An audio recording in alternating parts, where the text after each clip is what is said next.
66% पाकिस्तान में इलेक्शन होगा जब हम इन 2 असेंबलियों से निकलेंगे, जो मैं भी बताने लगा हूं कब निकलेंगे। 66% पाकिस्तान में इलेक्शन होगा। तो अकल तो यह कहती है कि आप जनरल इलेक्शन करवा दें, लेकिन मैं फिर से कहता हूं, ये खौफजदा हैं, इलेक्शन हारने से डरे हुए हैं। इनका कोई पाकिस्तान का मकसद नहीं कि पाकिस्तान ऊपर जा रहा है या नीचे जा रहा है।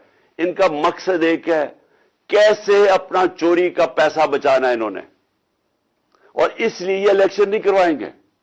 और इसीलिए आपने फैसला किया कि हम इलेक्शन करवाएंगे।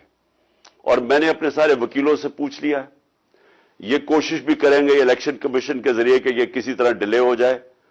आइन बिल्कुल इजाजत नहीं देता 90 दिन के आगे। हमने फैसला किया है और मैं बड़ा शुक्रगुजार हूं अपने दोनों चीफ मिनिस्टर्स का कि इन्होंने बिल्कुल मेरे साथ चले हैं, मेरा साथ दिया है।